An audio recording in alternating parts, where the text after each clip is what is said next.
স্বাগতম। সবাই কি অ্যাটেন্ড আছেন নাকি কেউ লিভ নিছেন? আচ্ছা, কেউ কি লিনাক্স ব্যবহার করেন না সবাই উইন্ডোজ ব্যবহার করেন?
হ্যাঁ, সাবলাম এবং অ্যাটম প্রায় সেম, তবে অ্যাটমে কিছু ভিন্নতা আছে।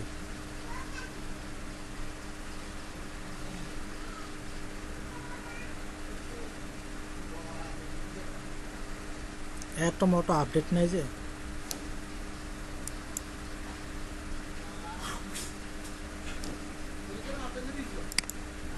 এটা মনে হয় আমি আগে ব্যবহার করে দেখি নাই। আগে যখন আমরা অ্যাটম ব্যবহার করতাম তখন কিন্তু এরকম সুবিধা ছিল না, এটা বারবার মেসেজ দিত। এখন মনে অটো আপডেট নেই, এখন জানি না।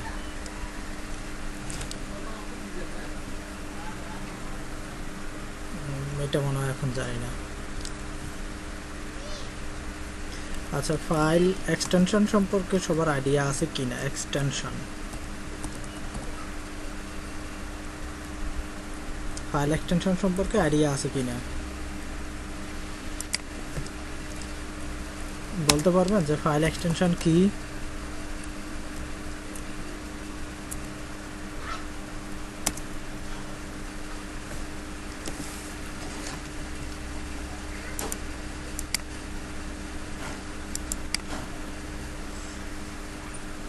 মাসুদুর রহমান, আপনার মিউট করবেন একটু।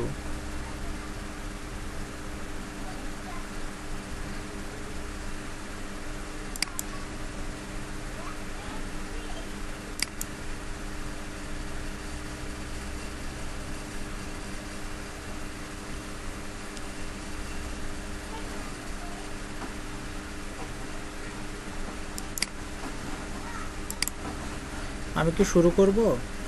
সবাই কি অ্যাটেন্ড আছেন? 18 জন, এখনো অনেক। আচ্ছা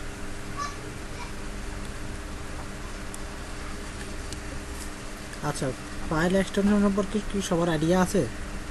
মানে বলতে পারবেন যে আসলে ফাইল এক্সটেনশন জিনিসটা কি এখন এবং কেন আমরা ব্যবহার করি?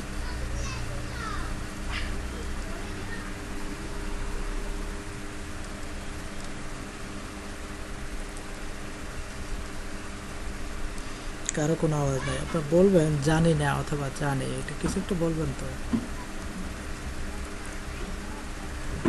আচ্ছা, যাই হোক, MP3 কি কখনো শুনছিলেন? বা MP4 কখনো শুনছেন? MP4 কখনো দেখছেন? আচ্ছা, এগুলো MP4, MP3 বা অডিও, OGG, এগুলো হচ্ছে ফাইল এক্সটেনশন। এগুলোকে বলা হয় ফাইল এক্সটেনশন। বর্তমানে কিন্তু MKB বেশি ব্যবহার করা হয় মুভিগুলোতে। DVD রিপ যেগুলো আছে এগুলোতে MKB ব্যবহার করা হয়। আগে ছিল ABI, বর্তমানে MKB ব্যবহার করা হয়। তারপরে আছে আপনার ডজ, এরপর আছে PDF, এটা তো সবাই পপুলার PDF। তারপরে আছে TXT, টেক্সট ফাইলের জন্য ব্যবহার করা হয়। এগুলোকে বলা হয় ফাইলের এক্সটেনশন।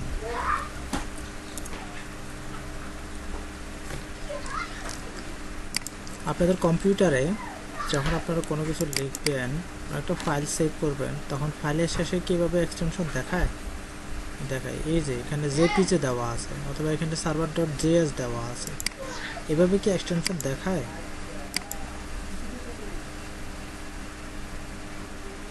কখনো খেয়াল করেন নাই? দেখায় কি না কখনো খেয়াল করেন নাই?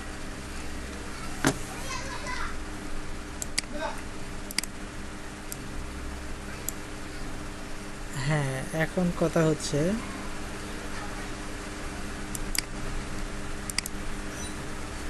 কথা হচ্ছে আপনারা কিভাবে দেখতে পাবেন আপনার ফাইলটা কোন ফরম্যাটে দেওয়া আছে বা কোন এক্সটেনশনে দেওয়া আছে। সেজন্য উইন্ডোজ 10-এ ভিউতে যাবেন, ওখানে ভিউতে যাবেন, এখান থেকে ফাইল নেম এক্সটেনশনে এটা প্রথমে তুলে দেওয়া থাকে, তুলে দিলে দেখেন এটাতে সব কিছু চলে যায় এক্সটেনশন, জাস্ট এটাতে ক্লিক করে দিবেন, চলে আসে। যদি কারো উইন্ডোজ 7 হয় সেক্ষেত্রে আপনাকে যেতে হবে ফোল্ডার অপশানে, ফোল্ডার অপশান থেকে আপনাকে এক্সটেনশনটা দেখা দিতে হবে। এখন ফোল্ডার অপশান, উইন্ডোজ 10-এ কিন্তু ফোল্ডার অপশান নাই, এটা হচ্ছে মজার বিষয়।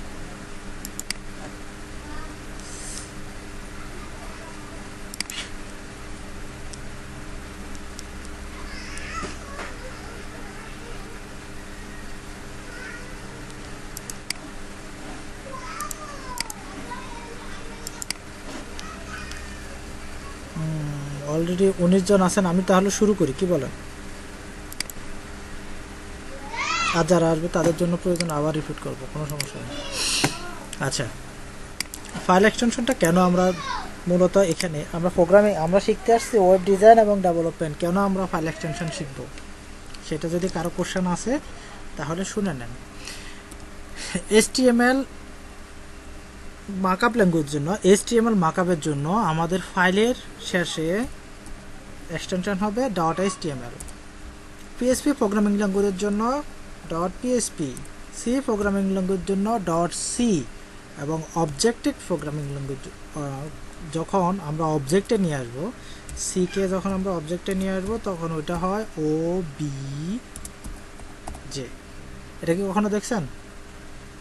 আপনারা তো নিশ্চয়ই সি করছেন, সি এর OBJ কখনো দেখছেন, বা ওবিজিকে কখনো ইয়াতে করছিলেন, এক্সিকিউশন করছিলেন? আচ্ছা, অবজেক্ট ওরিয়েন্টেড না, আমরা যখন সি প্রোগ্রামিং ল্যাঙ্গুয়েজকে যখন আমরা কনভার্ট করব বা আমরা কনসোলে নিয়ে আসবো তখন এটা অভিজিত হয়ে যায়, এটা তখন অভিজিত হয়ে যায়। আচ্ছা, অতটুকু পর্যন্ত আমরা না যাই, অতটুকু পর্যন্ত এখন আমাদের যাওয়ার দরকার নাই। HTML ফাইলের এক্সটেনশন হবে .html, আর CSS ফাইলের এক্সটেনশন হবে .css, জাভাস্ক্রিপ্ট ফাইলের এক্সটেনশন হবে .js, jQuery ফাইলের এক্সটেনশন হবে .js, যেহেতু jQuery জাভাস্ক্রিপ্ট ফাইলের একটা লাইব্রেরি। এখন যদি বলেন যে লাইব্রেরি কী জিনিস আর ফ্রেমওয়ার্ক কী জিনিস, সেটা হচ্ছে আরও ডিপলি গেলে তখন আমরা বুঝাই দিব, আমি নিজেই আপনাদেরকে বলবো যে লাইব্রেরি কি, ফ্রেমওয়ার্ক কি। এই হচ্ছে .html, ডট হয় না, কম হয়ে গেছে, .html। আর PHP হচ্ছে .php, যেহেতু আমরা PHP প্রোগ্রামিং ল্যাঙ্গুয়েজ সম্পর্কে জানবো সেহেতু PHP প্রোগ্রামিং ল্যাঙ্গুয়েজের এক্সটেনশন সম্পর্কে জেনে রাখেন। .php হচ্ছে PHP প্রোগ্রামিং ল্যাঙ্গুয়েজের ফাইলের এক্সটেনশন।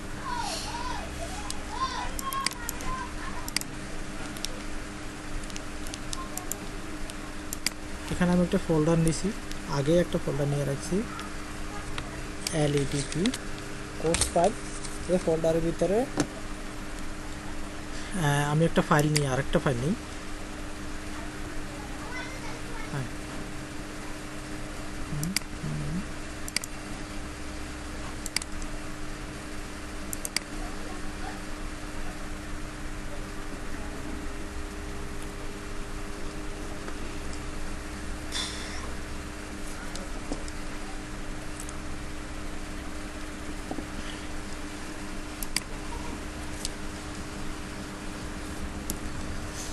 ফাইলের নাম দিলাম lesson_1 ডট টিএক্সটি আছে, ডট টিএক্সটিকে আমরা চেঞ্জ করে দিব ডট এইচটিএমএল। যখন এটা চেঞ্জ করব, এন্টার দিব, তখন আমাদেরকে দেখাবে যে আপনি ফাইল এক্সটেনশন চেঞ্জ করতে চাচ্ছেন কি না। আর ইউ শিওর? ইয়েস দিলে সাথে সাথে আইকনটা চেঞ্জ হয়ে যাবে। আপনার ডিফল্ট ব্রাউজার যেটা থাকবে, যদি আপনার ডিফল্ট ব্রাউজার থাকে ক্রম, তাহলে এই আইকনটা ক্রমের দেখাবে। আমার ডিফল্ট ব্রাউজার আছে ফায়ারফক্স, এই জন্য দেখাচ্ছে এটা ফায়ারফক্সে।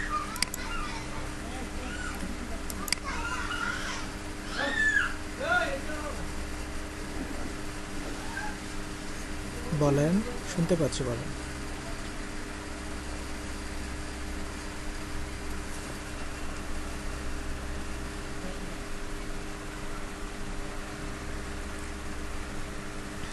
আমি অলরেডি দেখাই দিয়েছি। আচ্ছা, আবার বলি, একটা ফোল্ডার তৈরি করছি, ফোল্ডারের ভিতরে আমি একটা ফাইল নিব। দেখেন, নিয়েতে ক্লিক করার পরে এটা আসতে একটু দেরি করে।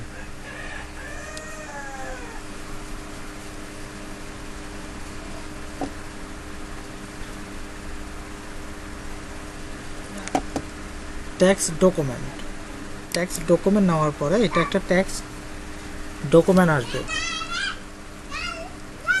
ডকুমেন্ট আসার পরে নিউ টেক্সট ডকুমেন্টটা কেটে দিবেন, যে কোনো একটা নাম দিবেন। মনে করেন HTML1 দিলাম। এরপরে ডট একটা থাকবে, ডটের পরে যে অংশটা সেটা কেটে দিবেন। এটা হচ্ছে টেক্সট ডকুমেন্টের ফাইল এক্সটেনশন। আমরা দিব HTML এর ফাইল এক্সটেনশন, HTML। যেহেতু HTML এর ফাইল এক্সটেনশন হচ্ছে HTML, সেহেতু এটাকে HTML এ লিখতে হবে। এরপরে যদি আমরা এন্টার দিই,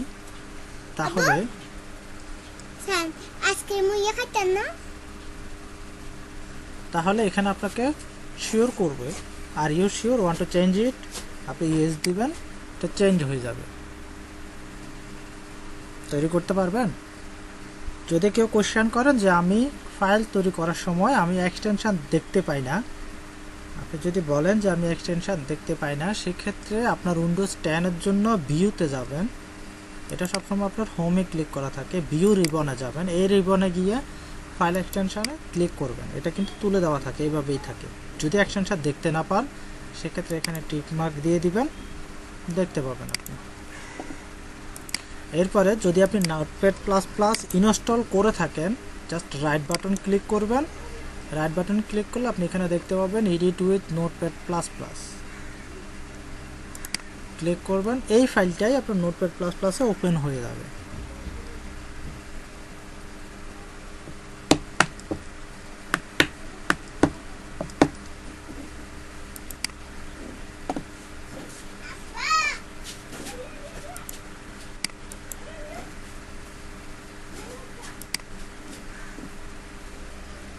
আমি একটু বড় করে নিই।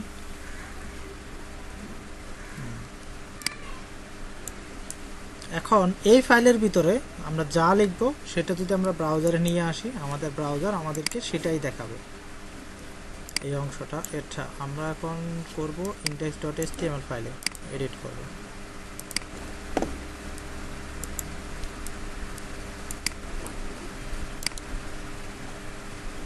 এটাতে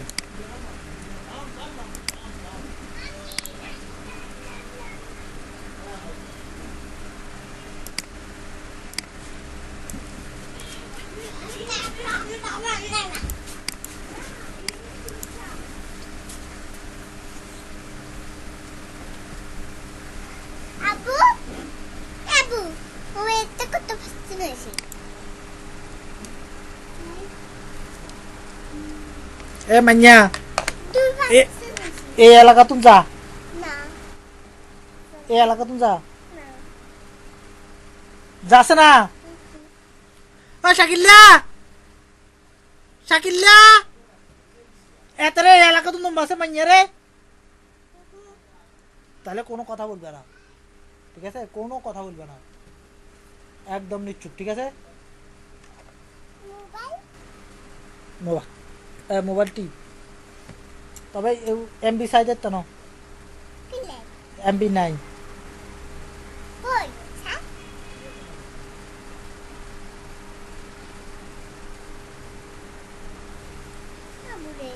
এমবি নাই তো, এমবি শাকিলেরও দেবে, হাতে আনে দিব যা।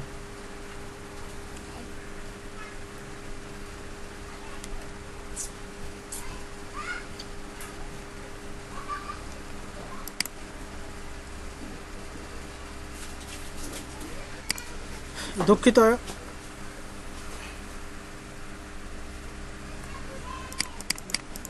আচ্ছা, সবাই কি এভাবে ওপেন করতে পারবেন? প্রথমে নোটপ্যাড প্লাস প্লাস ইনস্টল করবেন, একটা ফোল্ডার করবেন, একটা HTML ফাইল তৈরি করবেন, ওইটাকে এখানে ব্রাউজারে নিয়ে নোটপ্যাড প্লাস প্লাসে ওপেন করে নেবেন। তারপরে টাইপ করবেন this is my first HTML file.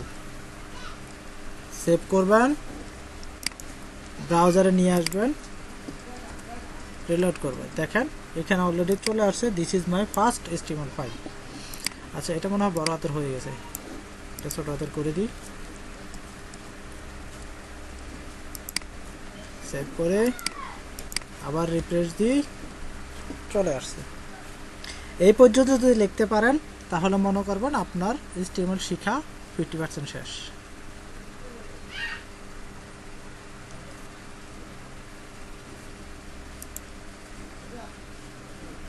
এরপর আমরা একটু text editor notepad plus plus সম্পর্কে জানবো। সেটা হচ্ছে আমরা এখানে ফাইলে ক্লিক করলে অনেক কিছু দেখতে পাবো, সব কিছুই আমাদের পরিচিতি, সব কিছুই আমরা আগে ব্যবহার করে আসছি এরকম। যেমন এখানে একটা আনকমন আছে, সেটা হচ্ছে রিলোড ফ্রম ডিস্ক।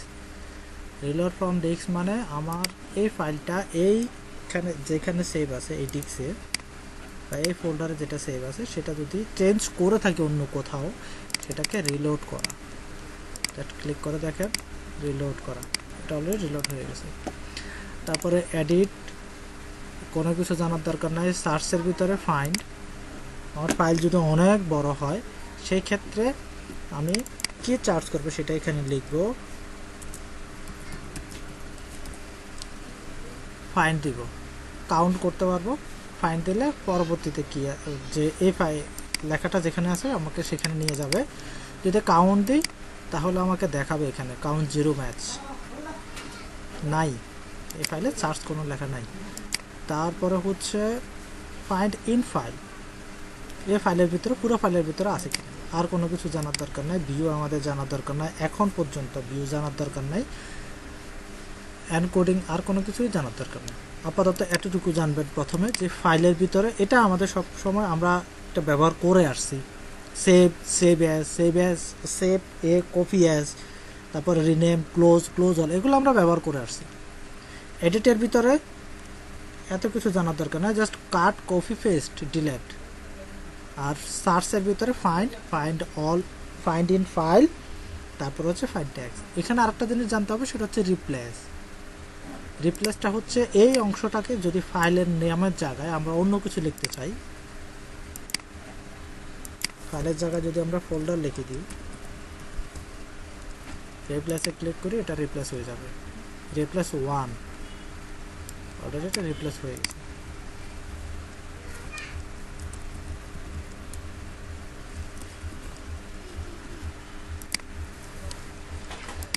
এই বেসিক কাজগুলো নিশ্চয়ই সবাই জানেন।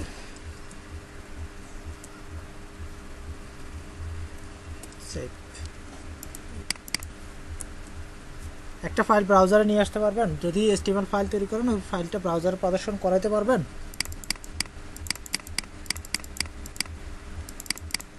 কেউ একজন তৈরি করে দেখাতে পারবেন এখন? কেউ একজন তৈরি করে স্ক্রিন শেয়ার করে দেখাতে পারবেন?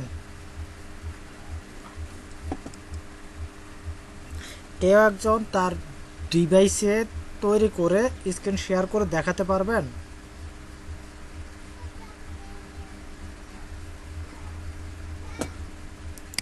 আচ্ছা, যাই হোক,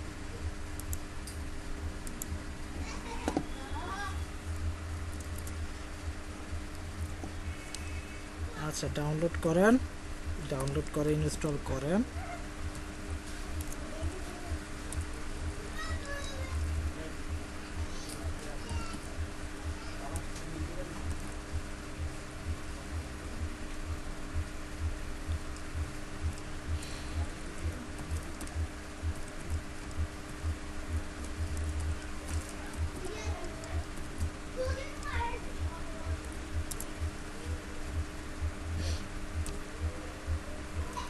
যেহেতু HTML কোনো প্রোগ্রামিং ল্যাঙ্গুয়েজ না, সেহেতু HTML এর যে কোডগুলো থাকে সেগুলোকে আমরা ট্যাগ বলবো, সেটাকে কখনো কোড বলা যাবে না, সেটা হচ্ছে tag.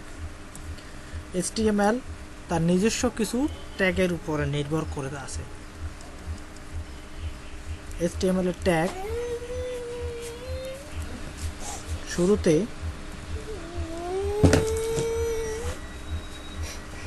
Less than greater than দিয়ে শুরু হয় এবং শেষ করতে লেস দেন গ্রেটার দেন এর মাঝখানে একটা ফরওয়ার্ড স্ল্যাশ দিতে হবে। শুরুতে এভাবে লেস দেন গ্রেটার দেন দিয়ে শুরু হয় এবং শেষ করতে লেস দেন গ্রেটার দেনের মাঝখানে একটা ফরওয়ার্ড স্ল্যাশ দিতে হবে। এবং এর মাঝখানে আমরা যেটা লিখব, যেটা যদি পি লিখি তাহলে এটা হচ্ছে প্যারাগ্রাফ ট্যাগ। প্যারাগ্রাফ ট্যাগ শেষ করছে। সবসময় মনে রাখবেন যে কোনো একটা কোড আমরা যখন শুরু করি ওই ট্যাগটাকে অবশ্যই আপনাকে শেষ করতে হবে। একটা ট্যাগ যখন আমরা শুরু করব ওই ট্যাগটাকে আপনি অবশ্যই শেষ করতে হবে। যদি শেষ না করেন তাহলে সেটা ব্রাউজারে দেখাবে, কিন্তু আপনি পরবর্তীতে গিয়ে এটা প্রবলেমে পড়বেন।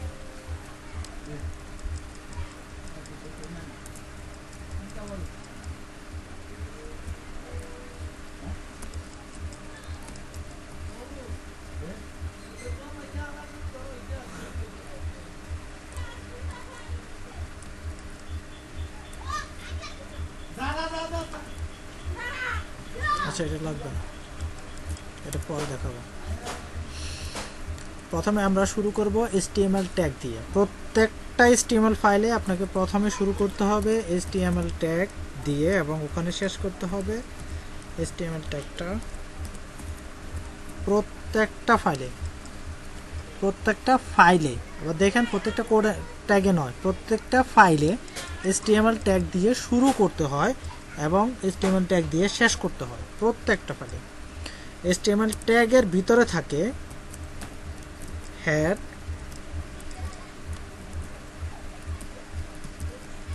শেষ করতে হবে, তারপরে হচ্ছে বডি, অবশ্যই বডি শেষ করতে হবে। প্রত্যেকটা HTML ট্যাগ শুরু করলে অবশ্যই শেষ করতে হবে। আচ্ছা, এখন কিন্তু এটা সুন্দর দেখাচ্ছে না, আমরা ফর নিচে লিখে রাখছি, এটা সুন্দর দেখাচ্ছে না। আমাদের এই ট্যাগটা হচ্ছে শুরুর ট্যাগ। এরপরে এই ট্যাগের ভিতরে দেওয়া আছে হেড ট্যাগ, আবার বডি ট্যাগ। হেড ট্যাগ এবং বডি ট্যাগ কিন্তু আলাদা আলাদা। HTML ট্যাগের ভিতরে হেড ট্যাগ দেওয়া আছে এবং বডি ট্যাগ দেওয়া আছে। হেড ট্যাগ এবং বডি ট্যাগ দুটোটা কিন্তু আলাদা আলাদা। তাহলে এটাকে আমরা একটু সুন্দরভাবে সাজায় নিব। এই কোড ইনডেন্টেশন, এই অংশটাকে বলা হয় কোড ইনডেন্টেশন। এখানে 4টা স্পেস দেওয়া হয়েছে। আমরা যদি 1 2 3 4 4টা স্পেস দিই তাহলে কিন্তু এটাকে সুন্দর হয়। তো আমরা 4টা স্পেস না দিয়ে আমরা কি করি, এই অংশটাকে একটা ট্যাব দিয়ে দিই।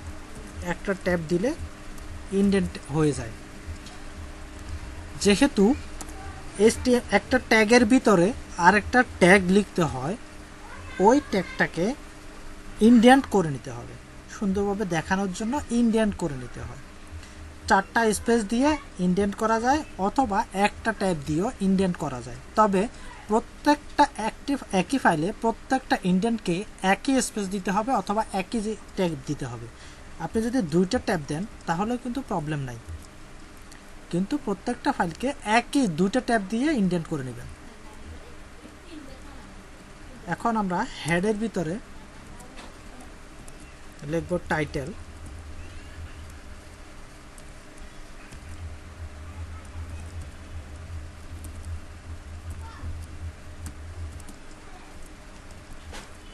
টাইটেলে যদি লিখি this is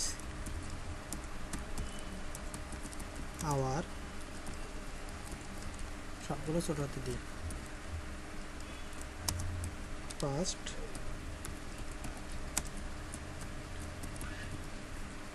HTML file. Text page দিই, সেভ করি, ব্রাউজারে রিলোড করি। দেখেন টাইটেলে দেখা যাচ্ছে this is our first HTML file. আচ্ছা, এই ব্রাউজারের ভিতরে আমাদের টাইটেল কোনটা, হেড কোনটা, বডি কোনটা দেখাই দিই। ব্রাউজারে ইউআরএল লেখার যে অংশটা, যে ইনপুট বক্সটা, এই বক্সের উপরে যেটা, এটাকে বলা হয় সম্পূর্ণরূপে একটা টাইটেল, এবং এই অংশটা হচ্ছে হেড অংশ, এই অংশটা হচ্ছে হেড অংশ। তারপরে এখান থেকে যেটা আমরা দেখতে পাই, আমি যদি এখানে কোনো কিছু লিখি বডিতে, এটা যদি রিলোড করি তাহলে এখানে দেখতে পাবেন এই অংশটা পুরোটা একটা বডি, পুরো অংশটা হচ্ছে বডি। এই পুরো বডিতে আমরা যা লিখবো সেটা আমাদেরকে বডিতে দেখাবে, কিন্তু আমরা যদি কোনো কিছু হেডে লিখি সেটা আমাদেরকে হেডে দেখাবে টাইটেল হিসেবে। কারণ আমরা হেডে শুধু লিখবো না, হেডের ভিতরে আমরা অনেকগুলো ফাইল ইনক্লুডও করি, যেমন আমরা সিএসএস কা লিঙ্কিং করি।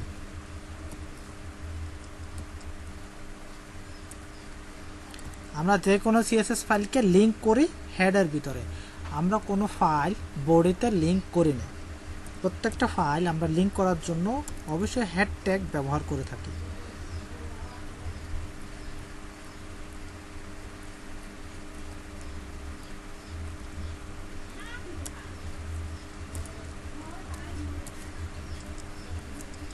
এই হচ্ছে আমাদের HTML ফরম্যাট। এই পর্যন্ত যদি কারো কোনো প্রবলেম থাকে, কারো কোনো জিজ্ঞাসা থাকে, কোনো কোশ্চেন থাকে, বলেন।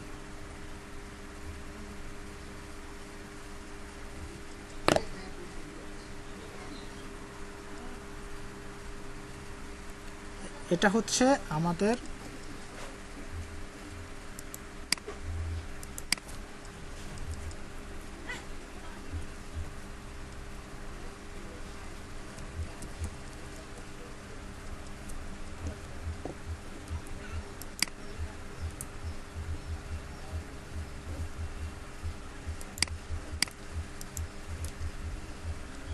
এ পর্যন্ত যদি কারো কোনো কোশ্চেন থাকে আপনারা বলতে পারেন।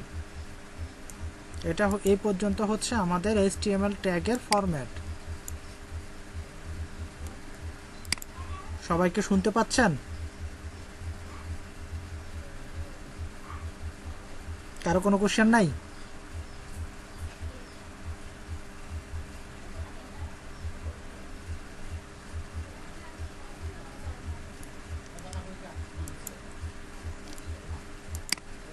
আচ্ছা, নোটপ্যাডে এই অংশটা দেখাই দিতাম যে এটা কিভাবে লিখছি সেটা, নাকি আমরা ফাইল তৈরি করে আবার দেখাই দিব?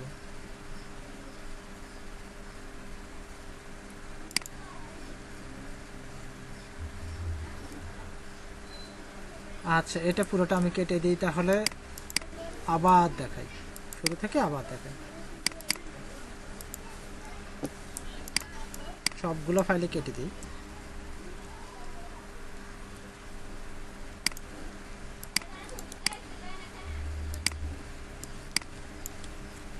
এটাও ডিলিট করে দিই।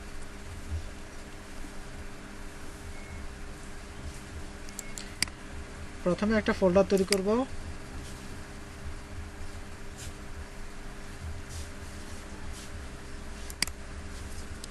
ফোল্ডারটা হচ্ছে LDEP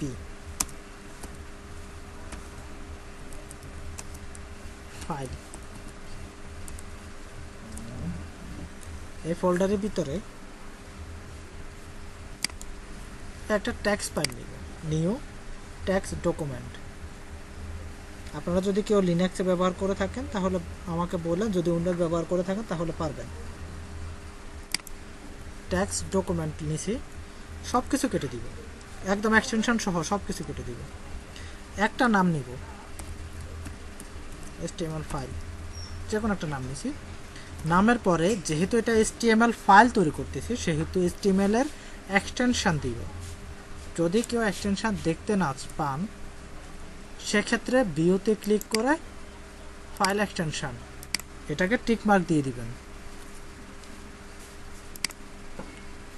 তাহলে ফাইলের এক্সটেনশন দেখতে পাবেন। যতক্ষণ পর্যন্ত আপনার এই আইকনটা চেঞ্জ না হবে ততক্ষণ পর্যন্ত মনে করবেন আপনার HTML ফাইল তৈরি করা হয় নাই। আমার ডিফল্ট ব্রাউজার হচ্ছে মোজিলা ফায়ারফক্স, এই জন্য এখানে মোজিলা ফায়ারফক্সের আইকন দেখা যাচ্ছে। যদি আমার গুগল ক্রোম যদি ডিফল্ট ব্রাউজার হতো তাহলে এখানে গুগল ক্রোমের আইকন দেখা যেত। আপনার কম্পিউটারে যেই ফায়ারফক্স, যেই ব্রাউজারটা ডিফল্ট করা, সেই ব্রাউজারের আইকনটা আপনি দেখতে পাবেন। যতক্ষণ পর্যন্ত আপনার এই ফাইলে, HTML ফাইলে আইকন দেখানো যাবে, ততক্ষণ পর্যন্ত আপনি মনে করবেন আপনার ফাইলটা তৈরি করা হয় না। এখন এই অংশটাকে, এই ফাইলটাকে আমরা ব্রাউজারে নিয়ে আসি, দৌড়ে টেনে নিয়ে এসে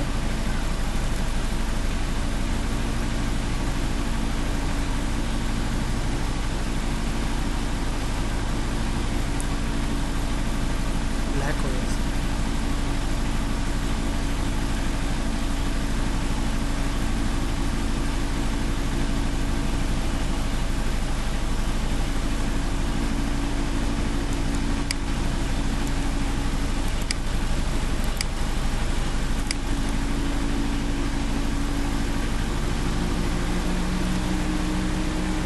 ফাইল প্রদর্শন করতে গেলে ব্ল্যাক হয়ে যায়।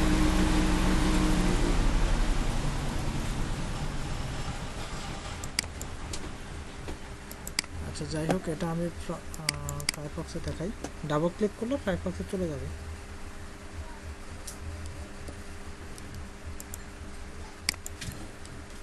আচ্ছা, আমার ট্যাগ বেশি হয়ে গেছে।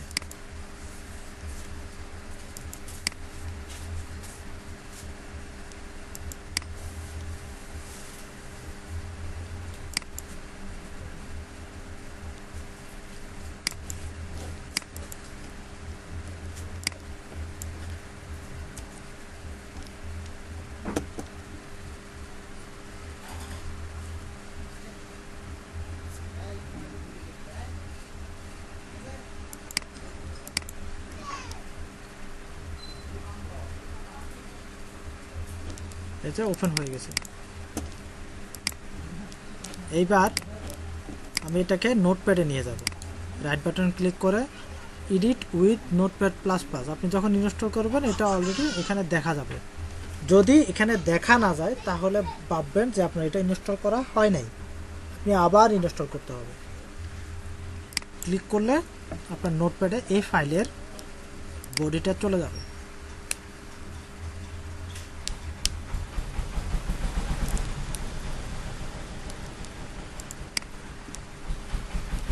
এখন এখানে আপনি HTML লেখা শুরু করবেন। HTML ট্যাগ শুরু করছি, এটাকে অবশ্যই শেষ করতে হবে। শেষও করে দিছি। এর ভিতরে একটু ইনডেন্ট করে আমরা হেড লিখব। হেডটাকে অবশ্যই শেষ করব। বডি শুরু করব। বডিটাকে শেষ করব।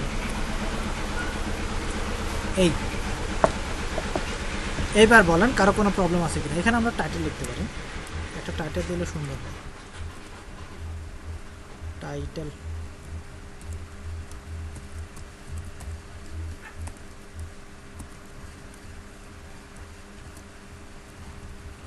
টাইটেল লিখতে পারেন this is my first HTML file.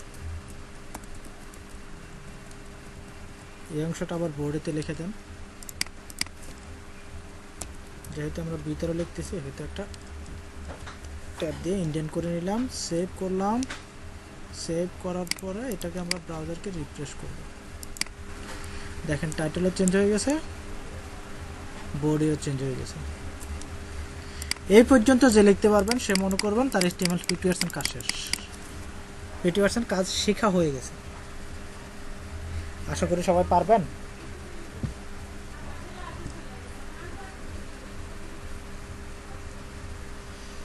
আচ্ছা, এ পর্যন্ত পারছেন?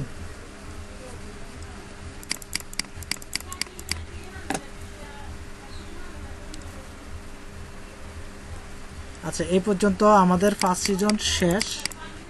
2 ঘন্টার প্রথম সিজন আমাদের শেষ। আমরা দ্বিতীয় সিজনে চলে যাব। দ্বিতীয় সিজনে যাওয়ার আগে আপনাদের সম্পর্কে একটু আলোচনা করব, একটু কথা বলবো। আরও 20 মিনিটস, এবং এরপরে 10 মিনিট ব্রেক থাকবে। আমরা কি, আচ্ছা, আপনাদের সবার সম্বন্ধিত একটু আলোচনা করে, সেটা হচ্ছে আমরা কি 6টার পরে ব্রেক দেব নাকি মাগরিবের নামাজ পড়ার জন্য একসাথে ব্রেক দিব? বলেন।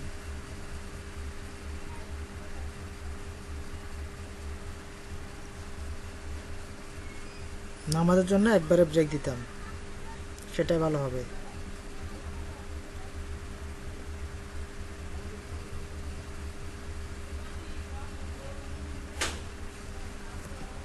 তাহলে কি আমরা ডিপলি আরো কোনো কিছু শিখি?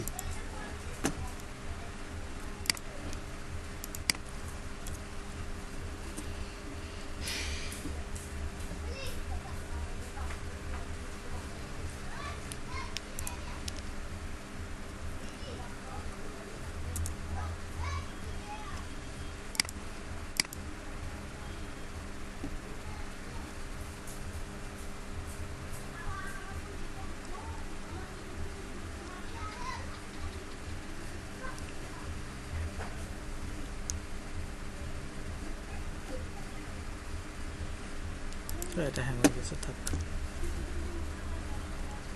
আচ্ছা, আমরা একটা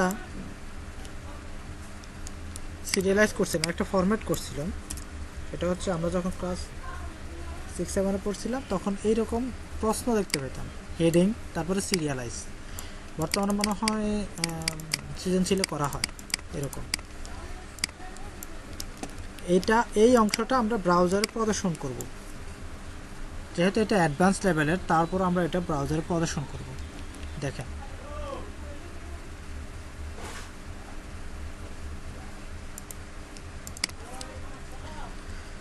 বডিতে এটা হচ্ছে H1, heading 1, H1।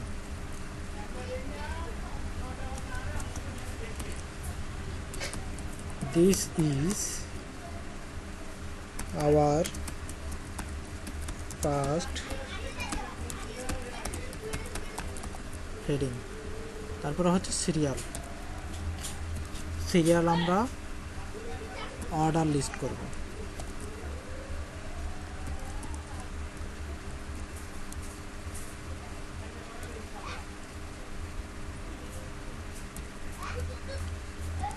li list, যেটা শেষ করতে হবে, সিরিয়াল 1 টাইপ কিরকম?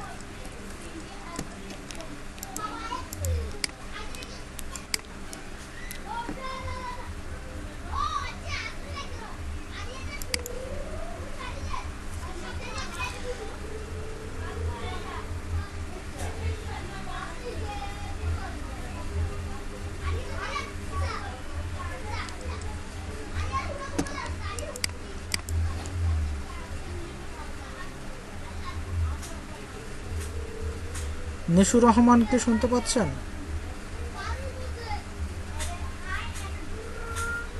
নিশু রহমান শুনতে পাচ্ছেন? আপনি কি একটু দেরি করে ফেলছেন না আপনার কেটে গেছে? বলেন তো, আপনি কি দেরি করে ফেলছেন না আপনার কেটে গেছে?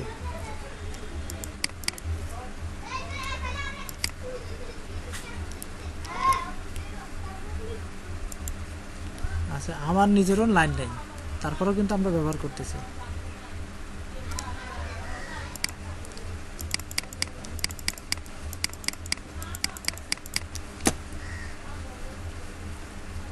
আচ্ছা দেখেন, আমরা কিন্তু সিরিয়াল করে ফেলছি। আচ্ছা, সিরিয়াল যদি আরো দিতে যাই,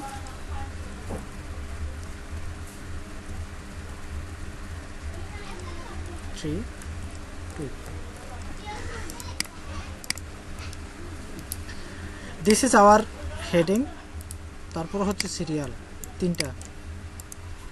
এটা কিন্তু বোল্ড দেওয়া আছে এবং নিচে দেওয়া আছে একটা আন্ডারলাইন। আন্ডারলাইন করার জন্য আমরা একটা আন্ডারলাইন ট্যাগ ব্যবহার করি, ইউ।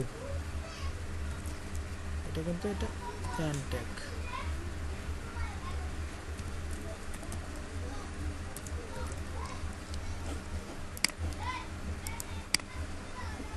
আন্ডারলাইন হয়ে গেছে। সিরিয়ালটা আমরা পরে দেখব। আমরা প্রথমে দেখব যে হেডিং। আমরা হেডিং সম্পর্কে এখন বিস্তারিত আলোচনা করি। আন্ডারলাইনটাও আমরা পরবর্তীতে আস্তে আস্তে জেনে যাব এবং এটা আমাদের মুখস্থ হয়ে যাবে। দেখবেন আপনাদের মুখস্থ হয়ে যাবে যে আন্ডারলাইনটা আসলে কি। 3 4 5 6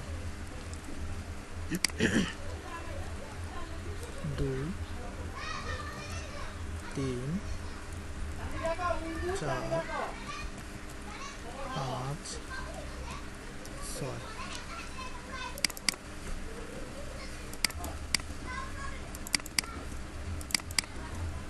আরেকটা কথা সবাইকে একটু স্মরণ করে রাখবেন, সেটা হচ্ছে প্রোগ্রামাররা টাইপ করা থেকে কপি পেস্ট বেশি ব্যবহার করে। আর প্রোগ্রামার যারা আছে প্রত্যেকটা প্রোগ্রামার কিন্তু অলস। এই যে দেখেন, এটা হচ্ছে হেডিং 1। ট্যাগটা চেঞ্জ করে দিই।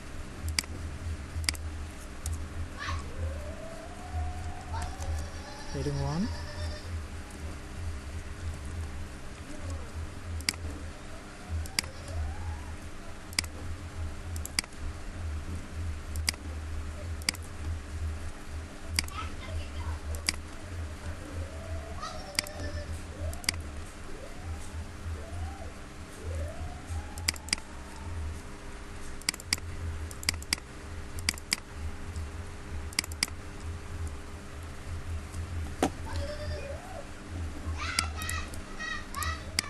এই হচ্ছে হেডিং 1, পরে হচ্ছে heading 2, heading 3, heading 4, heading 5, heading 6। দেখেন H1 দিয়ে অনেক বড় দেখা যায়, যেটা হচ্ছে আপনার 200%, মানে 200%। এরপরে হচ্ছে H2, আর একটু ছোটোতে গেলে আমরা H3 ব্যবহার করি। তারপর হচ্ছে H4, এরপরে H5, এরপর হচ্ছে হেডিং 6 H6 ব্যবহার করি। এরপরে গেলে H7 না দিয়ে আমরা ওটাকে বলা হয় প্যারাগ্রাফ ট্যাগ। H7 আর প্যারাগ্রাফ ট্যাগ, আর প্যারাগ্রাফ ট্যাগ হচ্ছে হুবহু সেম। H7 এবং প্যারাগ্রাফ ট্যাগ হুবহু সেম। প্যারাগ্রাফ ট্যাগ পি দিয়ে প্যারাগ্রাফ ট্যাগ ব্যবহার করা হয়। যেমন এই যে দেখুন, H7 আসলে না দিলেও চলে, H6 এবং H7 হুবহু সেম। এরপর আমরা ব্যবহার করে থাকি প্যারাগ্রাফ ট্যাগ, কিন্তু প্যারাগ্রাফ ট্যাগে এটা বোল্ড হয় না। মনে রাখবেন, হেডিং সবসময় বোল্ড হয়ে থাকে, কিন্তু প্যারাগ্রাফ ট্যাগ এটা বোল্ড হয় না। তারপরে মনে করেন আমরা একটা কোনো প্যারাগ্রাফ লিখলাম, লরেন ইপসামের, আচ্ছা এই প্যারাগ্রাফ ট্যাগটাকে আমরা কপি করে দিয়ে দিই। মনে করেন আমরা অনেক বড় একটা প্যারাগ্রাফ লিখছি, অনেক বড় লিখে ফেলছি। এখন ট্যাক্স এডিটরের একটা কথা হচ্ছে, আমার ডান পাশে অনেক ট্যাক্স আছে, তা আমরা এই স্ক্রল বারটাকে কি বারবার রেখে এদিকে এদিকে নিয়ে যাব, সেটা আমাদের জন্য অনেক বড় একটা প্যারাদায়ক। তো এই ট্যাগগুলো, এই লেখাগুলো যদি আমার নিচে চলে আসতো সেটা অনেক ভালো হতো না? নিচে লেখাগুলো নিচে চলে আসার জন্য আপনি ক্লিক করবেন ভিউতে, ভিউ থেকে ওয়ার্ড এখানে ক্লিক করবেন, লেখাগুলো নিচে চলে আসবে আর ডান পাশে যাবে। তখন আপনি মাউস স্ক্রল করবেন, পেয়ে যাবেন। ব্রাউজার রিফ্রেশ করেন, দেখেন আমার লেখা সবগুলো চলে আসছে।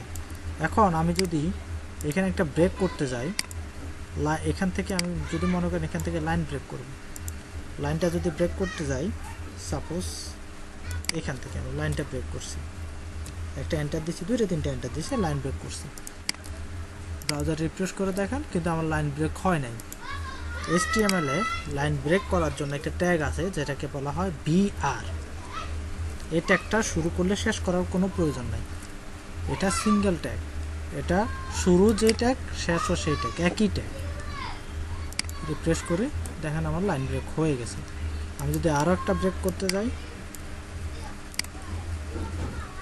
কয়েকটা ব্রেক করে দিচ্ছি, আমার কয়েকটা লাইন ব্রেক হয়ে গেছে। লাইন ব্রেকের জন্য আমাদের HTML এর ভিতরে একটা ট্যাগ আছে যেটা হচ্ছে BR ট্যাগ। আমরা BR ট্যাগ ব্যবহার করে লাইন ব্রেক করব।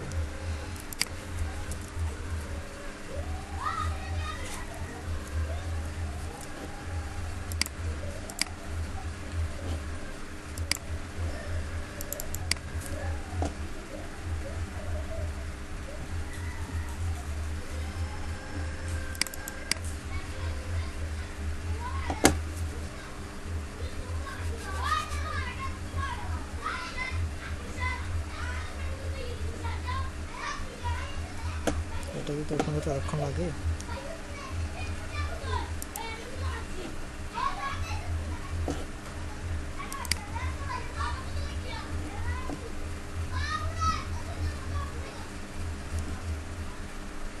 Paragraph tag, link tag, image tag, attribute, list.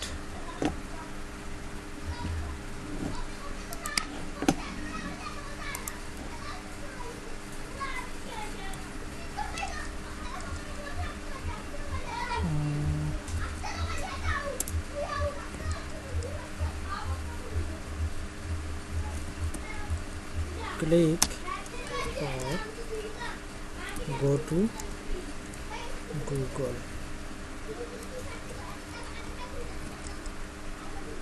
একটা লাইন ব্রেক করি।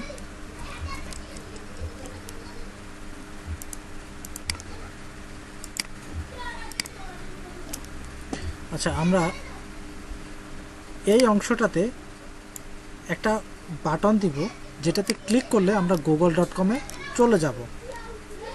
এই just click for go to Google, এই অংশটাতে একটা বাটন দিব যেটাতে ক্লিক করলে যাতে আমরা গুগল চলে যাই, ওইরকম একটা ট্যাগ তৈরি করবো এখন। এটা একটা নাম হচ্ছে অ্যাঙ্কর ট্যাগ। একে অবশ্যই শেষ করতে হবে এবং এই জায়গায় href hyper reference equal to, এর ভিতরে যদি আমরা দিয়ে দিই http দিয়ে দিচ্ছি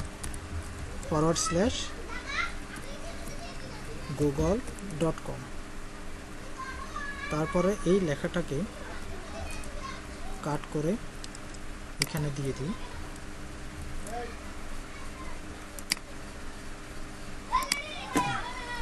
এখন সেভ করে যদি ব্রাউজারে প্রদর্শন করি, দেখতে পাবেন এটা নীল কালার হয়ে গেছে এবং নিচে আন্ডারলাইন চলে আসছে। এখানে যদি মাউস নিয়ে যাই তাহলে মাউসটা পয়েন্টার হয়ে চলে আসে। আর এখানে যখন আমি মাউস নিয়ে যাব তখন নিচে দেখতে পাবেন ব্রাউজারের একদম সর্বনিচে দেখা যাচ্ছে google.com। এখানে যদি আমি ক্লিক করি তাহলে আমার google.com-এ চলে আসে। এই ট্যাগটাকে বলা হয় অ্যাঙ্কর ট্যাগ। এই পুরো ট্যাগটাকে বলা হয় অ্যাঙ্কর ট্যাগ। অ্যাঙ্কর ট্যাগের অবশ্যই আপনাকে হাইপার রেফারেন্স দিতে হবে। হাইপার রেফারেন্স দিয়ে আপনাকে দেখা দিতে হবে যে আপনি কোন সাইটের ভিতরে বা কোন ওয়েবসাইটে আপনি চলে যেতে চাচ্ছেন। এরপর আপনি যদি মনে করেন যে না, আমার এই ডকুমেন্টটা থাকবে, আমার এই ওয়েবসাইটটা থাকবে, কিন্তু ক্লিক করার পরে আরেকটা নতুন ট্যাব খুলে সেই ট্যাবের ভিতরে আমার এই ওয়েবসাইটটা চলে যাবে, তাহলে এখানে লিখতে হবে target equal to underscore blank, মানে আমার একটা নতুন ট্যাব। এটাকে রিফ্রেশ করি, তারপরে এখানে ক্লিক করে দেখেন এটা রয়ে গেছে এবং পাশে আরেকটা ট্যাবে আমার কাঙ্ক্ষিত সাইটটা লোড হয়ে গেছে। আচ্ছা, এইবার একটু আলোচনা করি যে অ্যাট্রিবিউট কি, অ্যাট্রিবিউট ভ্যালু কি।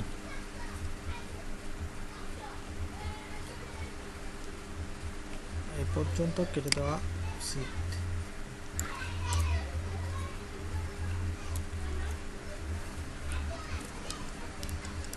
অ্যাঙ্কর ট্যাগের ভিতরে আমরা যে হাইপার রেফারেন্স দিছি, এই হাইপার রেফারেন্সকে বলা হয় অ্যাট্রিবিউট।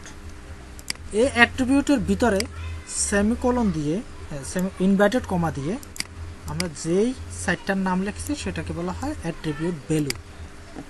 আর এই টার্গেটটাও অ্যাট্রিবিউট, হাইপার রেফারেন্স এটাও অ্যাট্রিবিউট, ইনভার্টেড কমার ভিতরে যে অংশটুকু আছে এই অংশটুকু বলা হয় অ্যাট্রিবিউট ভ্যালু। অ্যাট্রিবিউট লিখতে, অ্যাট্রিবিউট ডিফাইন করতে অবশ্যই আপনাকে প্রথমে অ্যাট্রিবিউটের নাম লিখতে হবে, যেমন ক্লাস। এরপরে আপনাকে অ্যাট্রিবিউট ভ্যালু দিতে ইকুয়াল টু দিতে হবে, তারপরে ডাবল কোটেশনও দিতে পারেন, সিঙ্গেল কোটেশনও দিতে পারেন, এটা কোনো সমস্যা না। যদি আপনি ডাবল কোটেশন দিতে চান সেক্ষেত্রে ডাবল কোটেশন দিতে পারবেন, যদি সিঙ্গেল কোটেশন দেন তাহলে সিঙ্গেল কোটেশন দিতে পারবেন। এর ভিতরে ক্লাস ইকুয়াল টু, এর ভিতরে কোটেশনের ভিতরে আপনাকে লিখে দিতে হবে যে ভ্যালু কোনটা। মনে করেন অ্যাঙ্কর আন্ডারস্কোর ট্যাগ, এটা হচ্ছে ক্লাস অ্যাট্রিবিউটের ভ্যালু। তাহলে নিশ্চয় বুঝতে পারছেন যে অ্যাট্রিবিউট কোনটা এবং অ্যাট্রিবিউটের ভ্যালু কোনটা। অ্যাট্রিবিউট হচ্ছে কোনো ট্যাগের ভিতরে, কোনো শুরুর ট্যাগের ভিতরে যে অংশটাতে আমরা কোনো অ্যাট্রিবিউট ভ্যালু দিয়ে থাকি বা যে অংশটাতে আমরা কোনো কিছু ডিফাইন করে থাকি তাকে বলা হয় অ্যাট্রিবিউট। এবং অ্যাট্রিবিউটের ভিতরে ইনভার্টেড কমা কোটেশনের ভিতরে আমরা যা লিখে থাকি সেটাকে বলা হয় ওই অ্যাট্রিবিউটের ভ্যালু। যেমন আমরা যদি কোনো ডিভিশন ট্যাগ নিই, ডিভিশন ট্যাগসের ভিতরে যদি আমরা কোনো ক্লাস নিতে যাই, সেই ক্ষেত্রে ক্লাসের ভিতরে আমরা কোনো একটা নাম দিলাম এই সাইট, এই ক্লাসটাকে বলা হয় অ্যাট্রিবিউট। এবং ক্লাসের ভিতরে যেটা লিখছি এটাকে বলা হয় অ্যাট্রিবিউট ভ্যালু।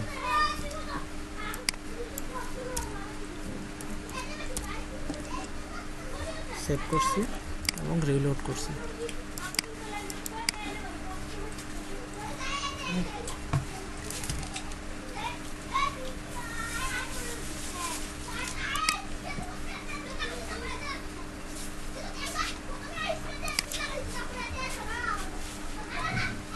ধরো যে আমার bat bat bat bat bat bat করো না, আর ভালো লাগে না।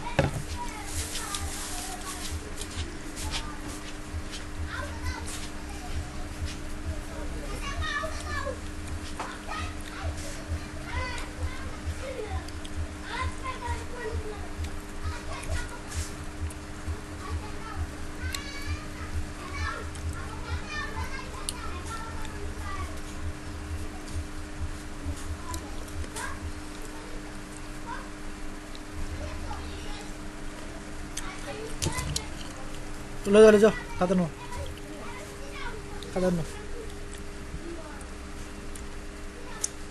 30 জনের স্টুডেন্ট আছে এখন, 30 জন, এরকম 30 জন আয় হত্যা 30 জন। একজন গেছে কই?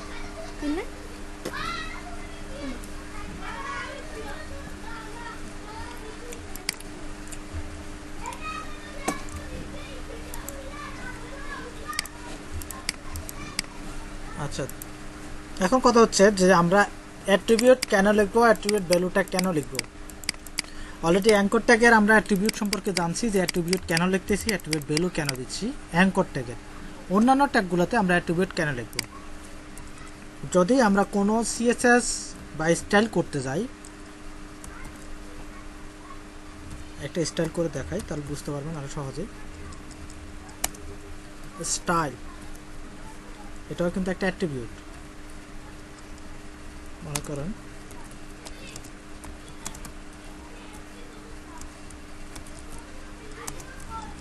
Style colour red, browser reload করি, দেখেন এখানে দেখা যাচ্ছে যে দিস ইজ ডিপ ট্যাগ এবং এটার কালার দেখা যাচ্ছে রেড। আমাদের প্রয়োজনীয় প্রত্যেকটা ট্যাগের স্টাইল করার জন্য একটা ক্লাস ডিক্লেয়ার করতে হয়। যদি আমি এখানে কোনো ক্লাস ডিক্লেয়ার করি, সেই ক্লাস ধরে রেড ট্যাগ, সেই ক্লাস ধরে আমরা এটাকে স্টাইল করতে পারবো। যেমন দেখেন আমি ইনলাইন সিএসএস লিখলাম না, আমি হেডের ভিতরে সিএসএসটা লিখলাম। যেমন একটা স্টাইল ট্যাগই আছে, এর ভিতরে ডট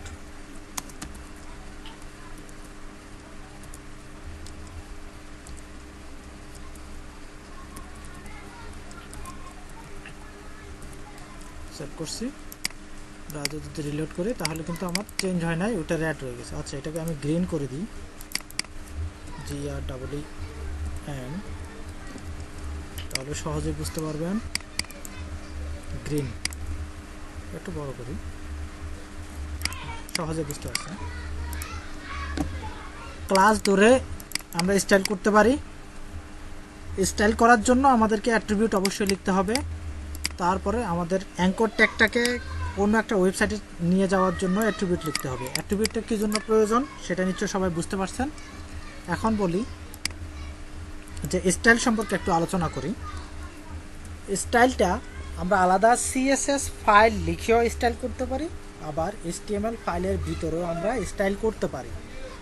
এইচটিএমএল ফাইলের ভিতরে যদি আমরা স্টাইল করতে যাই সেক্ষেত্রে HTML5 ব্যবহার করতে হবে। HTML স্টাইল একটা ট্যাগ আছে, HTML5 ভিতরে স্টাইল একটা ট্যাগ আছে, যেই ট্যাগের ভিতরে আমরা ক্লাস ধরে ক্লাসের যে ভ্যালু দেওয়া হয়েছে সেই ভ্যালু ধরে আমরা স্টাইল করতে পারি। আবার ইনলাইন সিএসএস এই ট্যাগের ভিতরেও আমরা কিন্তু স্টাইল করতে পারি।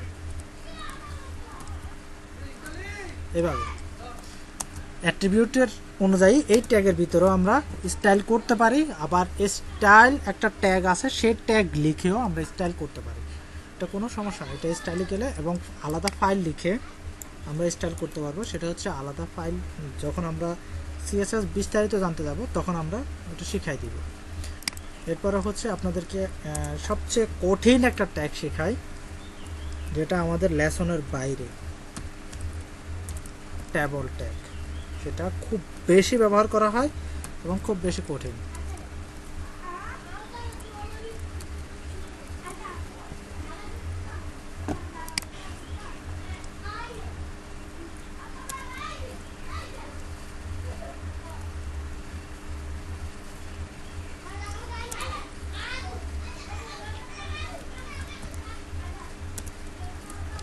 প্রথমে একটা ট্যাবল নিই, ট্যাবল নিয়ে একটু বুঝাই দিই।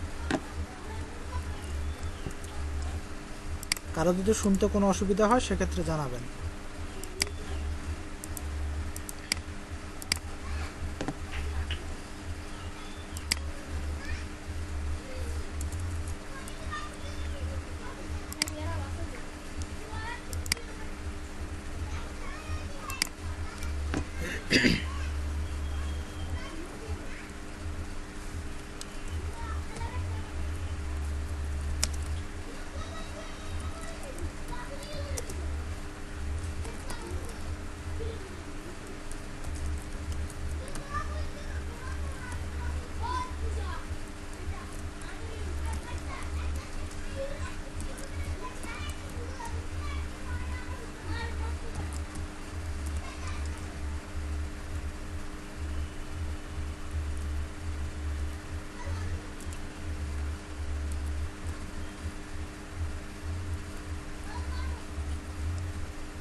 আচ্ছা দেখেন, একটা টেবল আমরা আঁকছি, টেবলের হেডিং দেওয়া হয়েছে এলএডিপি স্টুডেন্ট রেজাল্ট। তারপরে এটাকে বলা হয়েছে নেম, রোল, মার্ক এবং নোটিস। এটা মিডলে নিয়ে আসছি। স্টুডেন্ট 1, স্টুডেন্ট 2, রোল নাম্বার দেওয়া হয়েছে এবং মার্ক, নোটিস দেওয়া হয়েছে। এই অংশটাকে আমরা HTML এ বিয়োগ করব। আমাদের ফরম্যাট অনুযায়ী HTML যেভাবে ফরম্যাটে দেওয়া থাকে ফরম্যাটটা নিয়ে নিছি। এরপরে টেবল ট্যাগ, টেবল ট্যাগের ভিতরে TR আমি বুঝাই দিব TR কি জিনিস এবং TD কি জিনিস। TR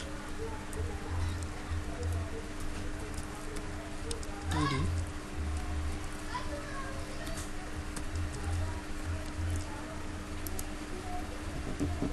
এটা একটা পুরো অংশটাকে বলা হয় র। এখান থেকে এই পর্যন্ত এটাকে বলা হয় র। এটাকে বলা হয় টেবল র। নেম, রোল, মার্ক, নোটিশ, এই লম্বা অংশটাকে বলা হয় র, এবং এটাকে বলা হয় টেবল র, টেবল র। এটাকে HTML এর ভাষা বলা হয় টিআর। আমরা প্রত্যেকটা টেবল ট্যাগের শুরুতে টিআর আমরা ডিক্লেয়ার করে দিব। প্রথমে টিআর নিব, টিআরকে এরপর আমরা ডিভাইডেড করব, এটাকে বলা হয় একটা টিডি, এটাকে বলা হয় আলাদা একটা টিডি, এটাকে বলা হয় আলাদা একটা টিডি, মানে র ডিভাইডেড, টেবল ডিভাইডেড, এইটাকে বলা হয় টিডি, টেবল ডিভাইডেড। প্রথমে আমরা টিআর নিব এবং ওই টিআরটাকে আমরা ডিভাইডেড করব। দেখেন প্রথমে আমরা একটা টিআর নিছি, লম্বা একটা টিআর নিছি, এরপরে এই টিআরটাকে আমরা ডিভাইডেড করে প্রথমে নেম নিছি, আর ডিভাইডেড কটা করা আছে, একটা, দুইটা, তিনটা, চারটা ডিভাইড করা আছে, তাহলে আমরা চারটা টিডি নিই। এরপরে এটাকে আছে রোল, মার্ক, এটা মনে হয় এস হবে, যাই হোক আপাতত মার্ক থাকুক, নোটিশ। এবার ব্রাউজার একটু রিলোড করে দেখি, নেম, রোল, মার্ক, নোটিশ আসছে, কিন্তু এটা কোনো বর্ডার আসে নাই। যেহেতু আমাদের এটা কোনো বর্ডার আসে নাই, সেক্ষেত্রে এখানে একটা অ্যাট্রিবিউট দিতে হবে, বর্ডার ইকুয়াল টু 1 পিক্সেল।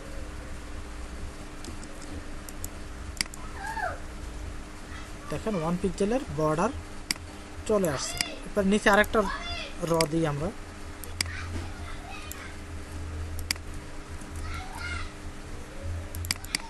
এটা হচ্ছে স্টুডেন্ট 1, রোল দিয়েছিলাম 1010, মার্ক দিয়েছি 75, নোটিশ দিয়েছিলাম এ। দেখেন আরেকটা টেবলের র চলে আসছে।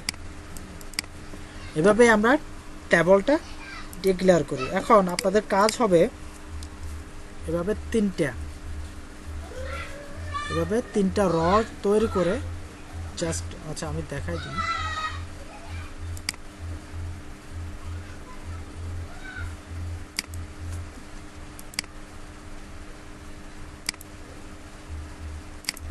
মনে করেন A, B, C, D, E, F, G, H, I. আপনাদের প্রথম কাজ হবে নোটপ্যাড প্লাস প্লাস ইনস্টল করা। নোটপ্যাড প্লাস প্লাস ইনস্টল করে একটা ফাইল তৈরি করবেন। ফাইল তৈরি করে ওই ফাইলের ভিতরে এরকম একটা ট্যাবল লিখবেন। একটা ট্যাবল লিখে ওই ট্যাবলটা স্ক্রিনশট করে হোয়াটসঅ্যাপেও দিতে পারেন, পরবর্তী ক্লাসও দেখাতে পারেন। সবাইকে বুঝতে পারছেন?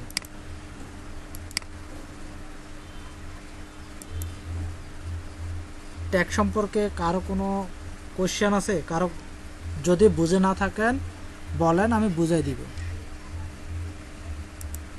যদি বুঝে না থাকেন বলেন, আমি বুঝাই দিব।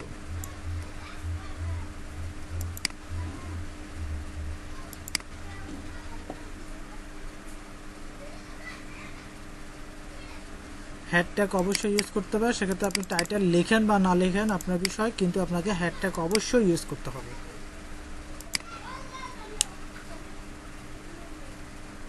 আচ্ছা, টেবিলের এই হ্যাশট্যাগ এটা ব্যবহার করতে পারেন, আবার নাও করতে পারেন।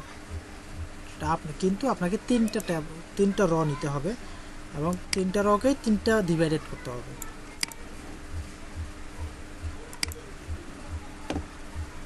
খুব বেশি কঠিন হয়ে গেল?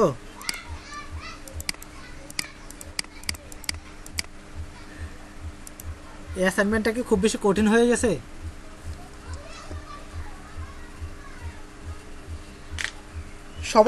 সবাই কি পারবেন? আচ্ছা, আরেকবার বুঝাই দিব। আচ্ছা, আরেকবার বুঝাই দিই।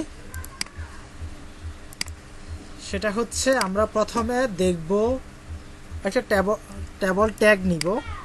ট্যাবল ট্যাগটা অবশ্যই শেষ করব। আচ্ছা, আমি আবার লিখি, প্রথম থেকে আবার লিখি। একটা টেবল ট্যাগ নিব, টেবল ট্যাগটাকে অবশ্যই শেষ করব। টাইপ করা বেশি কষ্টকর। প্রথমে একটা আমরা টেবল র নিব, এটাকে শেষ করি নাই। এরপর আমরা দেখব যে আমাদের টেবল র কয়টা ভাগে বিভক্ত। টিডি আমাদের এখানে কিন্তু 4টা ভাগে বিভক্ত করা হয়েছিল।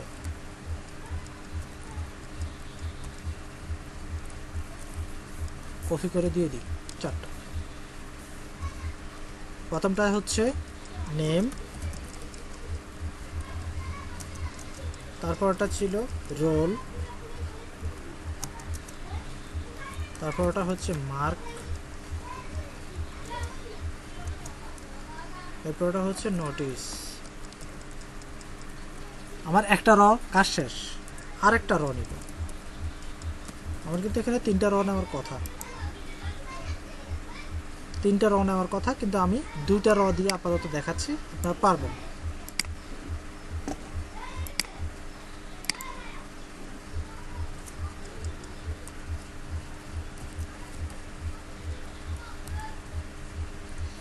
ভুল করতেছি।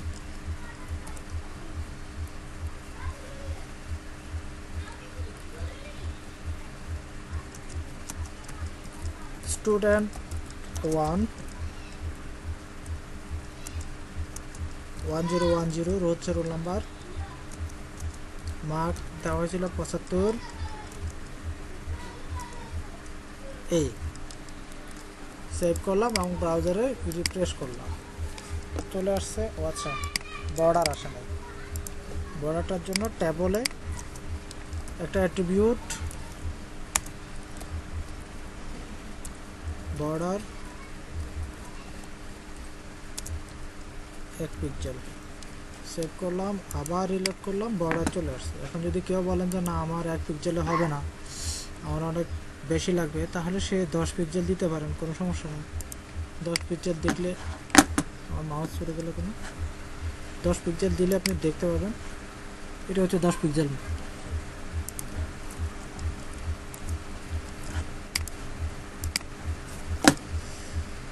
এই হচ্ছে আপনাদের টেবল তৈরি করে দিলাম। আশা করি সবাই পারবেন। কেউ যদি না পারেন সেই ক্ষেত্রে হোয়াটসঅ্যাপে বলবেন, আমি করে দিব। আর দয়া করে কেউ হোয়াটসঅ্যাপ গ্রুপে কোড শেয়ার করবেন না। স্ক্রিনশট দিতে পারেন, কিন্তু কেউ কোড শেয়ার করবেন না, কারণ বর্তমানে হোয়াটসঅ্যাপ কিন্তু অনেক বেশি ইকুইপমেন্ট। আপনি কোড শেয়ার করতে পারবেন, টেলিগ্রামে আপনি কোড শেয়ার করতে পারবেন, কিন্তু হোয়াটসঅ্যাপে কেউ কোড শেয়ার করবেন না। স্ক্রিনশট দিতে পারবেন। এই পর্যন্ত কারো কোনো কোশ্চেন আছে কিনা? HTML ফরম্যাট, হেডিং ট্যাগ, আজকে যা যা শিখেছি, হেডিং ট্যাগ, তারপরে paragraph tag, anchor tag, break, এই পর্যন্ত যদি কারো কোনো কোশ্চেন থাকে তাহলে বলতে পারেন। ব্রেক BRC কে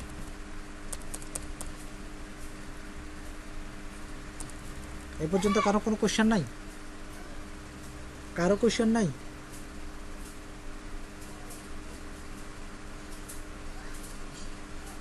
সবাই কি জানেন?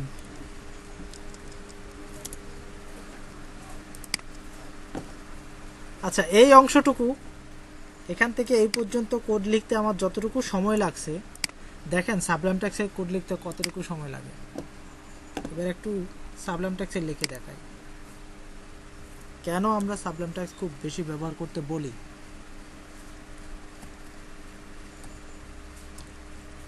কিছুই লিখতে হইল না।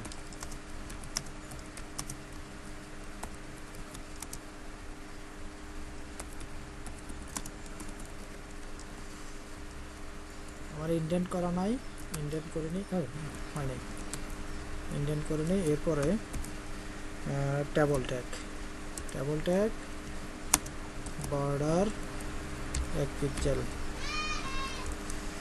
টিআর। আমার অটোমেটিকলি ইন্ডেন্ট হয়ে যাচ্ছে, দেখছেন? এটা কিন্তু অটোমেটিকলি ইন্ডেন্ট হয়ে যাচ্ছে। নেম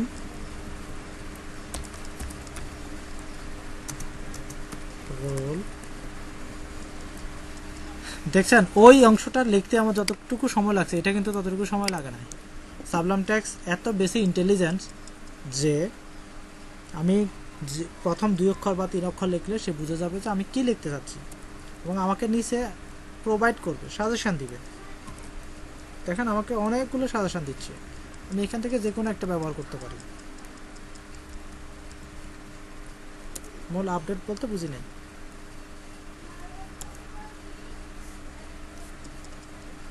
মূল আপডেট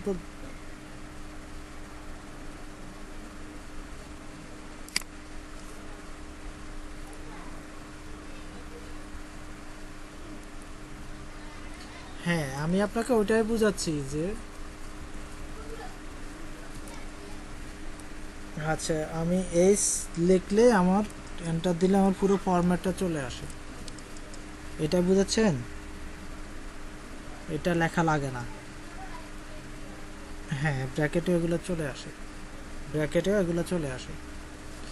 সাবলাম টেক্সটে কিছু কিছু জিনিস আপনি সুবিধা পাবেন না যেগুলো ব্র্যাকেটে সুবিধা আছে।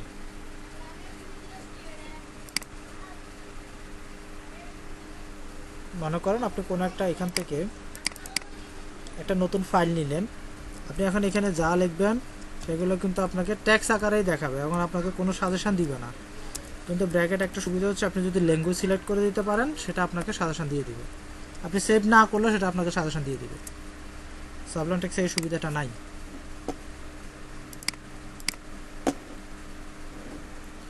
তারপর আমি সাজেস্ট করব নোটপ্যাড প্লাস প্লাস ব্যবহার করেন, কারণ হচ্ছে আপনাদেরকে ট্যাগগুলো লিখে লিখে শিখতে হবে। সাবলাম টেক্সে আপনি লিখতে হবে না, সে অটোমেটিক্যালি আপনাকে দেখাই দিবে, সাজেশন দিবে। যেহেতু আপনারা নতুন, আপনারা অবশ্যই নোটপ্যাড প্লাস প্লাস লিখে কয়েকটা ফরম্যাট তৈরি করে তারপরে সাবলাম টেক্সে মুভ করবেন, কোনো সমস্যা নেই। আজকে এই পর্যন্ত শিখাবো, এরপরে কিছু আলাপ করব এমনিতেই।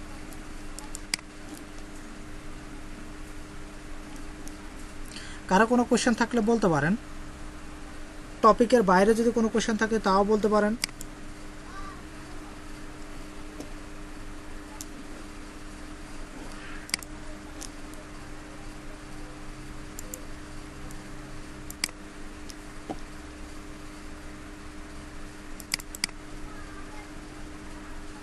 এটাই তো ইন্ট্রোডাকশন ক্লাস, এবং ইন্ট্রোডাকশন ক্লাস শুরু করছি আমি 4টা বাজে।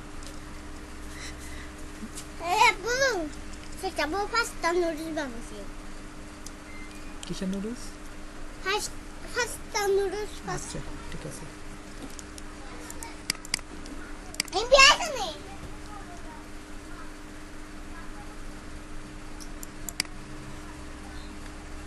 এটাই ছিল ইন্ট্রোডাকশন ক্লাস এবং এটা আমি শুরু করছি 4টা বাজে। শুরুতেই সব কিছু বুঝাই দিছি, যদি কেউ না বুঝতে পারেন সেক্ষেত্রে বলতে পারেন, আবার শুরু করবো, কোনো সমস্যা নেই। যা তো এরকম যা।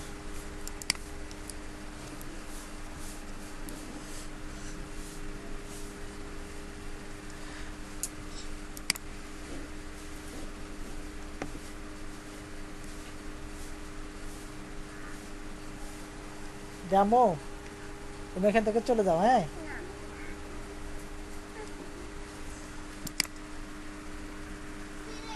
আচ্ছা আমার পরিচয়টা দিই, আমি হচ্ছি আবু নাইম। তো আমাকে সবাই চিনে নাইম বাবু হিসেবে, আবু নাইম বলতে কেউ চিনে না, নাইম বাবু হিসেবে সবাই চিনে। প্রোগ্রামিং জগতে আমাকে সবাই নাইম বাবু হিসেবে চিনে।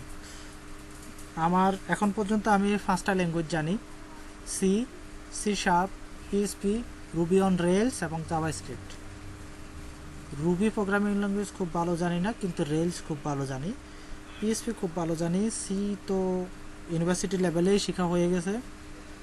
সি শার্প শিখছি কিছুদিন আগে একটা প্রজেক্ট তৈরি করার জন্য, একটা অ্যাটেন্ডেন্স ডিভাইস থেকে অ্যাটেন্ডেন্স নিয়ে সেটাকে প্রসেসিং করার জন্য সি শার্প শিখতে বাধ্য হয়েছিলাম। পিএসপি তো অনেক আগে থেকে শেখা। রুবি অন রেলস, এখন রেলসে কাজ করি। জাভাস্ক্রিপ্ট অনেক আগে থেকেই শিখি। এই হচ্ছে আমার ইন্ট্রোডাকশান। আর আমি Fort City International University Chittagong থেকে বিএসসি কমপ্লিট করছি 12 বেস। এ হচ্ছে আমার ইন্ট্রোডাকশন। এখন আমি কোনো জব করতেছি না, কিছুদিন আগে একটা সফটওয়্যার ডেভেলপার হিসেবে জব করছিলাম, একটা প্রজেক্ট কন্ট্যাক্ট বেস একটা প্রজেক্ট শেষ, এরপরও করোনা আক্রান্ত হয়েছি, বাড়িতে চলে আসছি, এখনও পর্যন্ত আছি, এখনও পর্যন্ত কোথাও যাওয়া হয়নি। এইবার বলতে পারেন আপনারা, আমি করোনা আক্রান্ত হয়েছি এপ্রিল মাসের 1 তারিখ।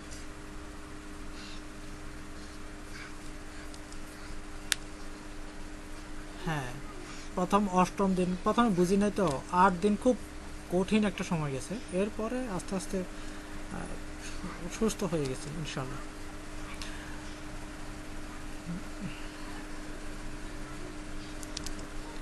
আমার হোম ডিস্ট্রিক্ট হচ্ছে চট্টগ্রাম মিরসরাই। যারা মিরসরাই চিনেন না, সীতাকুণ্ড নিশ্চয় সবাই চিনেন, সীতাকুণ্ডের পরপরই।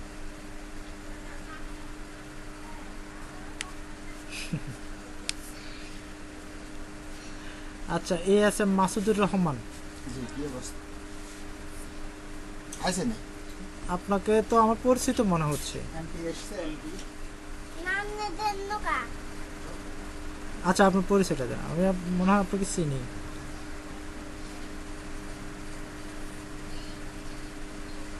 হ্যাঁ, খুলনাতে আমি একটা প্রজেক্ট করছিলাম, সেটা হচ্ছে আপনার একটা গার্মেন্টসের একটা অ্যাকাউন্ট সেকশনের জন্য খুলনাতে একটা প্রজেক্ট করছিলাম।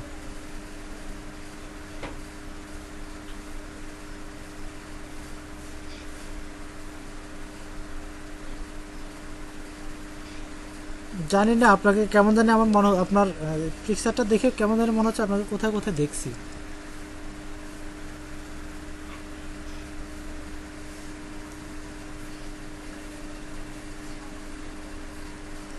আচ্ছা, এখানে এখানে সবাই কি সিএসসি ব্যাকগ্রাউন্ড? সবাই কি সিএসসি?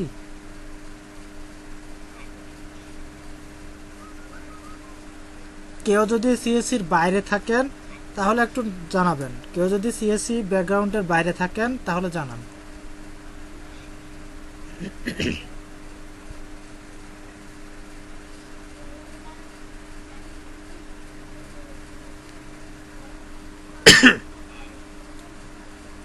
কারণ হচ্ছে এর পরবর্তীতে ক্লাসগুলো আমরা যেহেতু একটু ডিপলি চলে যাব, যদি সিএসসি হয় তাহলে আমাকে বেশি কিছু একটা শিখাইতে হবে না। জানি আপনারা বেসিক লেভেলটা কমপ্লিট করে আসছেন, যদি বাইরের হয়ে থাকে তাহলে আমাকে একদম বেসিক থেকেই শিখাইতে হবে।